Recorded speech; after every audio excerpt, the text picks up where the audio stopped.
Shalom saudara, apa kabar? Saya percaya kita selalu diberkati. Penyertaan Tuhan selalu baru buat kita. Berkatnya selalu melimpah buat kita. Siap diberkati? Turunkan kepada kita berdoa. Terima kasih kembali kesempatan Kau berikan buat siap kami untuk kami boleh menikmati firman-Mu. Taruhkan perkataan-Mu di atas mulut bibir hamba-Mu Bapa. Biar Engkau sendiri yang berbicara Tuhan. Engkau sendiri yang berkata-kata Tuhan. Yang akan memberkati, menguatkan, melepaskan, membebaskan jemaat-Mu dimanapun mereka berada, apapun kondisi mereka. Kami percaya saat firman disampaikan, semua mendapat kelegaan, kelepasan, dan kemerdekaan. Dalam nama Yesus, setiap kita yang siap diberkati sama-sama katakan, amin. Buka bersama dengan saya firman Tuhan yang terambil dari 1 Samuel 25. 1 Samuel 25 ayat 2 sampai dengan 3. Ya, 1 Samuel 25 ayat 2 sampai 3. Demikian firman Tuhan. Judul khotbahnya Daud, Abigail, Daud, Nabal, dan Abigail. Ketika itu ada seorang laki-laki di Maon yang mempunyai perusahaan di Karmel. Orang itu sangat kaya. Ia mempunyai 3.000 ekor domba dan 1.000 ekor kambing. Ia ada di Karmel pada pengguntingan bulu domba-dombanya. 3. Nama orang itu Nabal dan nama istrinya Abigail. Perempuan itu bijak dan cantik, tetapi laki-laki itu kasar dan jahat kelakuannya. Ia seorang keturunan Kaleb. Saudara, kalau kita lihat sepintas daripada ayat ini, khususnya di dalam ayat yang ketiga, lihat sepintas kita lihat adalah sekarang firman Tuhan berkata apa? Nama orang itu Nabal dan nama istrinya Abigail. Oke. Perempuan itu bijak dan cantik. Perempuan bijak dan cantik. Tapi laki-laki itu kasar dan jahat kelakuannya. Ia seorang keturunan Kaleb. Kalau kita lihat sepintas, kita akan melihat berkata seperti ini. Kita akan berkata seperti ini. Ini si Abigail udah cantik, bijaksana. Kok mau dengan Nabal yang kasar, yang jahat, yang bodoh? Kita berpikir, sepintas kita berpikir, ini perempuan pasti matre. Dia nikah hanya untuk mencari kekayaan. Dia cari orang kaya, entah dia kasar, entah dia jahat, entah dia bebal, yang penting kaya. Sepintas kita berpikiran seperti itu. Masing sekarang ini orang berpikir yang seperti itu. Ada orang yang berkata begini, yang penting aku kaya, suamiku kaya. Mereka berpikir kalau kaya, mereka pasti bahagia. Belum tentu. Orang kaya belum tentu. Istrinya bisa bahagia kalau dia pelit, dia jahat, dia kasar seperti Nabal. Belum tentu. Tidak jaminan kekayaan itu membuat kebahagiaan. Ada juga orang yang berkata begini, kalau misalkan suamiku ganteng, pasti bahagia. Belum tentu saudara. Suami ganteng, hati-hati saudara. Belum tentu bisa menjamin. Meleng sedikit disamber sama orang. Hati-hati dengan suami yang ganteng. Kecuali kalau saya pasti jujur, pasti setia. Amin saudara. Ya, ada orang yang berkata kalau suaminya ganteng dia pasti bahagia. Belum tentu saudara. Makan hati. Ada juga yang berkata kalau istri yang cantik, pasti bahagia. Saudara, belum tentu istri yang cantik itu membuat kita bahagia. Yang ada kita di sini bisa sakit hati saudara. Saudara tahu gak sih? Istri yang cantik itu perlu didandanin dari atas kepala sampai ke ujung kaki, sampai ke kuku, didandanin saudara. Sampai kalau rambut dia bisa berbicara, dia akan komplain. Ini maunya gimana sih? Dari keriting dilurusin, dari lurus dikeritingin, dari panjang dipendekin. Itu maunya seperti apa? Ya, sampai si rambut juga bingung. Belum lagi alis mata yang ada dicabutin, dicabut, digundulin, udah gundul, ditato, udah ditato, digarisin. Itu semuanya biaya saudara. Itu semua biaya. Belum bajunya, mesti matching color dengan bawahannya, atasan dan bawahan. Belum lagi sepatunya, belum lagi tasnya, belum lagi make upnya, belum lagi salonnya, belum lagi kukunya. Saudara, untuk punya istri yang cantik, siap-siap saja saudara. Kalau tidak kantong tebal, saudara bisa dirongrongin sama istri saudara. Tapi beruntung saya punya istri apa adanya. Ditambah seperti apapun, ya seperti itu. Yang tidak punya, ada uang ya boleh, tidak ada uang ya tidak apa-apa. Memang kenyataannya sudah cantik kok istri saya. Amin. Saudara percayalah istri saya cantik. Ya, amin saudara. Ya karena sayanya ganteng ya pasti istri saya cantik lah. Mana mungkin saya ganteng istri saya jelek. Haleluya.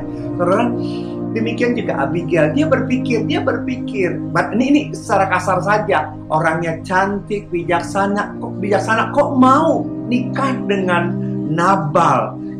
Udah kasar, udah pelit, udah jahat. Nabal artinya bebal. Karena kawin orang bebal, capek hati, lebih capek hati lagi di sini. Hari ini judul khotbah saya adalah Beauty and the Beast. Bukan tipe-tipe film-film Hollywood, tapi Beauty and the Beast di sini yang menurut versi Alkitab kita. Siap diberkati, amin. Bagaimana sikap kita? Kenapa sih bisa seperti itu? Saya berdoa dengan pelajaran firman Tuhan ini, setiap kita di sini sebagai suami, setiap kita di sini sebagai istri, kita dapat pembelajaran yang luar biasa supaya rumah tangga keluarga kita siap diberkati. Siap diberkati, amin. Haleluya. Mari kita buka. Awalnya kita dari awalnya dulu. Kejadian 1 ayat 28. Kita mulai dari awal. Kejadian 1 ayat 28. Firman-Nya berkata, Kejadian 1 ayat 28, firman-Nya berkata, Allah memberkati mereka, lalu Allah berfirman kepada mereka, beranak cuculah, bertambah banyaklah, penuhilah bumi, dan taklukkanlah itu. Saudara, dan berkuasalah atas ikan-ikan di laut, dan berburung-burung di udara, dan atas segala binatang yang merayap di bumi. Saudara, ternyata saudara, tujuan pernikahan waktu zaman dulu dan dengan sekarang itu berbeda. Zaman dulu pernikahan itu seperti produksi, seperti alat untuk berkembang biak, untuk beranak cucu, untuk memenuhi bumi.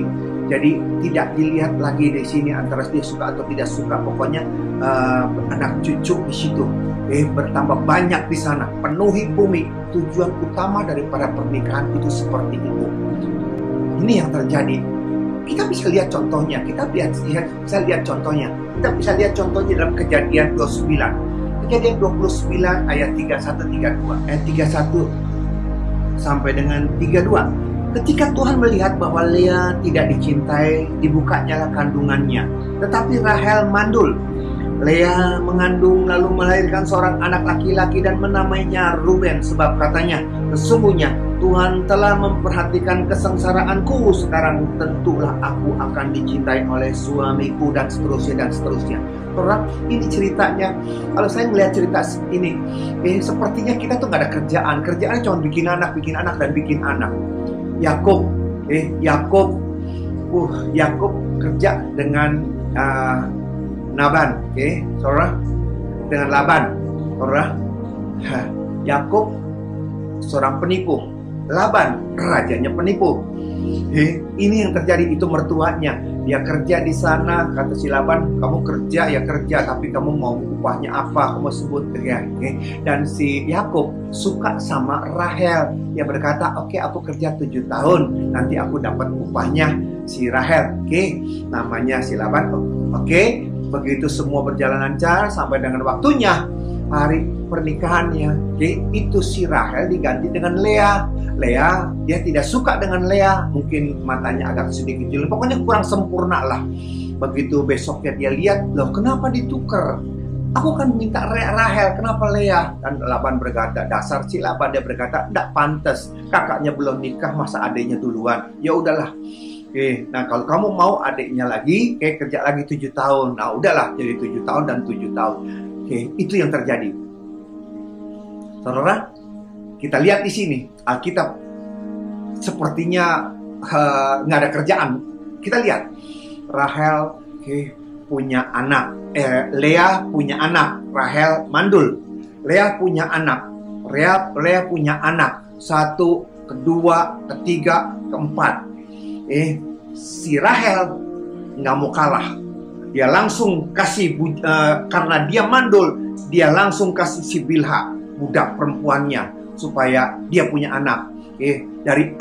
Dari budaknya itu punya anak 2. Tadi Leah 4, budaknya Bilha 2, dan si Leah melihat si budaknya si Rahel punya anak 2, dia nggak mau kalah, dia kasih budak perempuannya si Silpa. Dari Silpa punya anak 2 lagi. Kemudian Tuhan membuka lagi, memberkati lagi si Leah. Leah punya anak 3, 2 laki, 1 perempuan, si Dina, si perempuan. Saudara, dan waktu keadaan seperti itu, baru Tuhan membuka rahimnya si Rahel, dan Rahel punya anak 2, Yusuf dan Benyamin. Ben-Oni menjadi Benyamin. Jadi semuanya adalah 12, 4, 2, 2, 2, 2. Jadi 4. Jadi 12, 1 perempuan nggak dihitung. Saudara, ini yang terjadi. Jadi kita melihat ini Alkitabnya lucu banget. Yang diceritakan dia punya anak, dia punya gundik, punya anak, dia punya gundik, punya anak, nggak mau kalah, dia punya anak lagi, dia punya anak. Itu aja semuanya. Dan itulah yang terjadi. Itu yang terjadi. Makanya ada dalam cerita, mungkin tidak tertulis di situ, ada dalam cerita seperti ini. Ada dalam cerita seperti ini. Kalau orang laki melamar perempuan di sana, mereka akan bertanya gini, kalau kamu jadi istri saya, berapa anak yang akan kamu berikan? 2 anak. Oke, mas kawinnya 2 onta. Kamu 4 anak, 4 onta. Kamu 8 anak, 8 onta. Orang berkata, oh Pak, banyak banget sampai 8. Saudara, jangan berkata 8 itu banyak. Zaman sekarang aja, saya punya teman, neneknya, dia punya mamanya, anaknya 20, saudara. Zaman sekarang aja masih ada seperti itu. Tapi sekarang beda lagi, zaman modern sekarang beda lagi, udah computerized semuanya. Ditanya, kamu punya anak berapa? 1 lagi lah. Mereka berkata gini, aduh capek, 1 aja udah berat, mau dikasih makan apa, repot lah, inilah. Itu yang terjadi sekarang tuh seperti itu. Tapi itulah yang terjadi, saudara. Dulu tujuan utama daripada perkawinan adalah produksi, penuhi bumi. Sekarang perintah Tuhan yang kedua. Sesudah itu baru perintah Tuhan yang kedua, Kejadian 2. Saudara, lihat Kejadian 2 ayat 18. Perintah Tuhan menyusul Kejadian 2 ayat 18. Tuhan Allah berfirman, tidak baik kalau manusia itu seorang diri saja. Aku akan menjadikan penolong baginya yang sepadan dengan dia. Saudara, ini yang kedua. Tuhan akan memberikan penolong yang sepadan dengan dia. Adam, jadi ada Hawa. Dan di sini, saudara, seringkali kita salah paham. Kalau saya tanya kepada jemaat, penolong dengan yang ditolong pinteran mana? Mereka berkata, ya penolong lebih pinter. Kalau yang nolong bodoh ngapain ngerepotin dari yang ditolong? Gitulah. Sekarang saya tanya, siapa penolong? Ya perempuan penolong. Jadi perempuan lebih pintar dari lelaki, istri lebih pintar dari suami. Seringkali ini salah pemahamannya, saudara. Penolong di sini adalah saling mengisi kekosongan, saling menjadi penolong buat pasangan. Suami penolongnya adalah istri, istri penolongnya adalah suami, sehingga rumah tangga mereka jadi satu kesatuan. Rumah tangga bukan soal masalah pinter atau bodoh. Rumah tangga bukan soal benar atau salah. Rumah tangga bukan soal kaya atau miskin. Rumah tangga adalah saling menolong, saling mengasihi, saling mendoakan, dan saling menyelamatkan. Itulah rumah tangga, bukan pinter. Karena itu yang terjadi, dan seringkali mereka salah. Seringkali mereka salah dalam hal seperti ini. Kita harus pintar-pintar menempatkan diri. Kita harus tahu di mana tempatnya. Contohnya, Pak penolong itu seperti apa, Pak? Penolong seperti ini, saudara.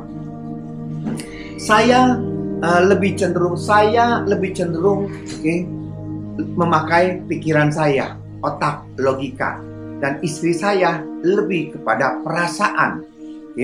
Hal-hal yang dimana saya tidak bisa lihat, dilihat oleh istri saya. Dia penolong buat saya. Suatu saat, waktu saya lagi ada bisnis, saya ajak istri saya. Dia tidak tahu si bisnis itu, dia tidak mengerti mengenai bisnis itu, tapi saya ajak dia duduk berembuk di sana dan kita meeting di sana. Dan waktu saya lagi rapat dengan klien, waktu saya lagi makan dengan teman bisnis saya, dia berbicara mengenai prospeknya, mengenai keuntungannya, mengenai resikonya, ke depannya seperti apa, modalnya seperti apa, dan berapa yang kita bisa raih, berapa lama ini terjadi dalam pengukuran. Semuanya kita bahas semuanya. Dan saya melihat ini proyek banget bagus sekali. Kalau orang Cina bilang uncuan bos, si pun udah pasti untung. Udah pasti untung. Resikonya kecil, untungnya besar. Dalam waktu yang singkat, kita bisa untung. Ini bagus banget gitu loh. Kita happy, kita selesai dari rapat itu, kita pulang. Langsung saya tanya sama istri, gimana prospek, kamu setuju? Gimana? Apakah kita join? Apakah kita kerjasama? Apakah kita mau masukin modal? Apakah kita mau terjun di sini? Dia berkata, itu proyek bagus banget. Itu proyek bagus banget dan menguntungkan sekali. Tapi, dia bilang, tapi kenapa ya hati gue kok gak enak ya? Maksudnya gimana? Hati gue tuh gak enak. Kayaknya itu orang mau nipu dah. Lah nipu di mana? Kita kan sama-sama denger, kita sama-sama ngebahas, kita sama-sama melihat ada untung, ada rugi, ada resikonya, ada seperti ini. Ya tapi perasaan gue, dia bilang perasaan, dia punya perasaan. Saya tanya kepada dia, kamu jangan main perasaan-perasaan seperti ini. Kita lagi bisnis. Yang benar, kalau kamu curiga kejelekannya di mana, risikonya atau apapun yang jelek yang coba kau tuangkan, kau sampaikan. Dia nggak bisa ngomong, dia berkata, tapi perasaan gue ini orang jahat, ini orang mau menipu, ini orang seperti ini. Saya berkata, bisnis pakai perasaan. Kalau takut basah jangan main air, selesaikan. Kalau takut kebakar jangan main api. Nggak bisa ngomong dia. Saya suruh buktikan, dia nggak bisa ngomong. Akhirnya karena saya imam, saya tentukan, saya jalan, saya kerjasama. Saudara, berjalan dengan lancar. Gak lebih dari setengah tahun kelihatan belangnya. Bangkrut saya diambil. Habis saya, bangkrut sih tidak, habis saya diambil dia. Habis saya ditipu sama dia. Ya, untung saya punya istri bijaksana. Saya punya istri bijaksana. Dia tidak berkata, dasar si lu tua, dasar lu tolol sih, tua-tua bangga, tolol masih jadi bodoh. Dia tidak mendakwa saya seperti itu. Dia cuma berkata, tuh kan, coba kamu dengerin saya. Saya memang tidak bisa membuktikan, tapi perasaan saya kok seperti ini. Sejak saat itu,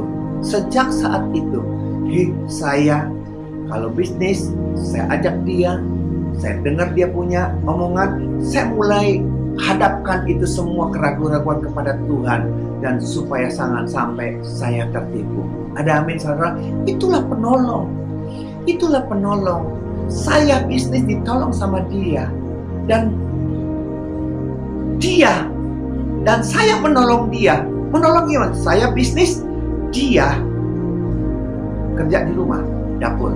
Gak mungkin saya bisnis pulang langsung masak segala macam. Saya ditolong sama dia dan dia menolong saya. Dia menolong saya bisnis, dia kerja. Dia menolong saya, dia masak, saya ditolong. Saya menolong dia, saya bisnis, dia uang. Itu yang terjadi, itulah terjadi keseimbangan. Saya cari duit, saya menolong dia, dia menolong saya, habisin duit. Itu dia, saudara. Itulah dia. Saya nyari duit, dia habisin duit. Itulah keseimbangan. Haleluya. Oke, saudara. Demikian juga saudara. Sebagai suami istri kita harus saling menolong, saling membantu. Bukan lebih pintar, lebih hebat, lebih kaya, lebih miskin, lebih benar atau apa yang salah, tetapi saling mengisi. Di mana ada hal-hal yang di mana suami nggak bisa masuk, kita masuk, istri masuk di sana. Di mana yang istri tidak bisa dan kita masuk di sana, kita saling menolong. Bukan berkata penolong itu ada istri dan penolong itu lebih pintar, lebih hebat. Bukanlah seperti itu. Dan kita lihat di mana di sini sikap daripada si Nabal terhadap sikap daripada si Abigail terhadap si Nabal. Kita lihat saudara ayat ke-14. Kembali dalam 1 Samuel 25 ayat ke-14 saudara. Kita lihat apa yang terjadi.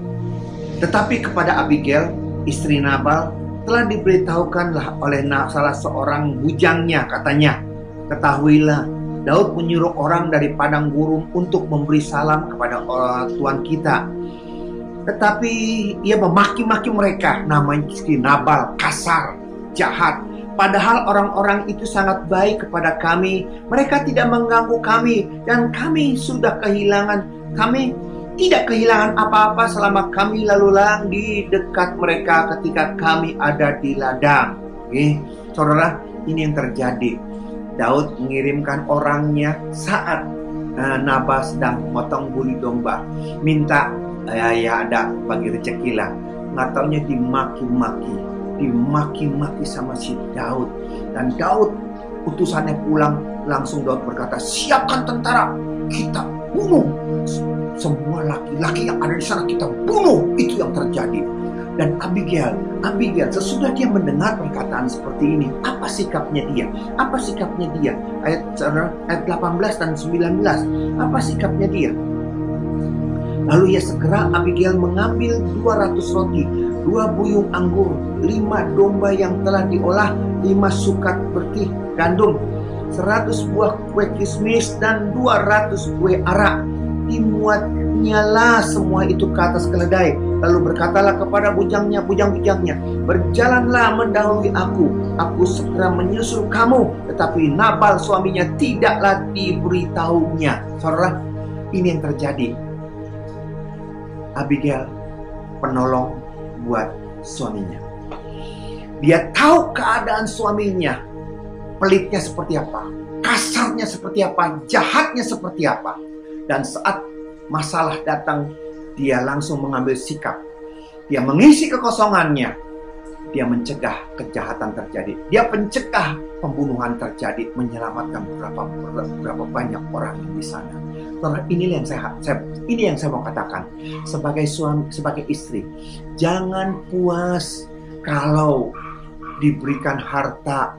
Jangan puas kalau cuma dikasih uang jajan 100 juta sebulan, udah merem mata. Terserah suami mau bekerja apa, terserah dapat dari mana, terserah bagaimana caranya, terserah. Yang penting uang bulananku 100 juta sebulan, aku dapat, haleluya. No, buka matamu, lihat. Jangan sampai uang kau dapat suamimu hilang. Bisa dia mati, hilang, bisa dia di penjara. Karena saudara tidak mau tahu, saudara tidak bisa menjadi penolong buat suamimu yang salah jalan. Bisa saja oleh karena narkoba, bisa saja oleh karena merampok, bisa saja oleh karena bisnis yang curang. Saudara, sebagai istri, kita harus tahu seperti Abigail. Dia tahu kelemahan daripada suaminya, dia tahu sifat daripada suaminya. Dia tidak perlu tanya lagi. Dia tidak perlu konfirmasi lagi, tanya, berembuk lagi kepada suaminya. Dia tahu pasti ditolak. Tapi dia tahu ini sangat penting. Ini sangat vital. Kalau dia tunda sebentar saja, habis itu semuanya. Oleh karena itu, siapapun kita di tempat ini, bapak-bapak, ibu-ibu, istri-istri, suami-suami, bijaksanalah. Kita mengerti, kita tahu siapa kita. Dalam rumah tangga kita harus tahu posisi kita masing-masing. Jangan tutup matamu, buka matamu. Kita punya penolong, biar kita saling menolong. Hari ini kita lihat Abigail, dia menjadi penolong yang luar biasa buat suaminya, sehingga pembunuhan massal tidak terjadi di sana. Oleh karena itu, siapapun kita di tempat ini, kalau kita diperhadapkan dengan kekayaan, kesuksesan, keberhasilan, jangan tutup matamu, buka mata dan telingamu supaya kita diberkati di dalam nama Yesus. Tutup mata, kita berdoa. Terima kasih Bapak, kami sudah diberkati. Biar penyertaan-Mu senantiasa ada menyertai yang berkati. Sebagai suami yang baik takut akan Tuhan, sebagai istri-istri yang setia dan tak mau tahu, sehingga tidak salah jalan, untuk saling mengerti, saling mengasihi, saling menolong, saling menyelamatkan satu dengan yang lain. Bapak, kirimkan yang terbaik buat setiap kami Bapa, untuk kami boleh mengisi hari-hari kami bersama dengan Engkau, sehingga sukacita, damai sejahtera senantiasa terpelihara. Rumah tangga kami terpelihara di dalam nama Yesus. Terima kasih Bapak, berkati jemaat-Mu dimanapun mereka berada. Sebagai suami-suami yang baik takut akan Tuhan, sebagai istri-istri yang setia, menjadi penolong yang setia buat suaminya, sehingga rumah tangga mereka diberkati. Berkati senantiasa negara kami, Presiden, Wakil Presiden, Gubernur, Dokter, Suster, dan semua jajaran sampai yang terendah. Tutup bungkus dan kuasa darah-Mu Bapak, lindungi jagai Tuhan negara kami. kami, selamatkan negara kami. Bagi Tuhan tidak ada yang mustahil. Terima kasih Tuhan, kami percaya negara kami diselamatkan karena Tuhan campur tangan luar biasa. Di dalam nama Yesus, semua yang sudah diberkati sama-sama katakan amin. Demikian saudara, sampai jumpa dalam sesi yang akan datang. Tuhan Yesus memberkati. Shalom.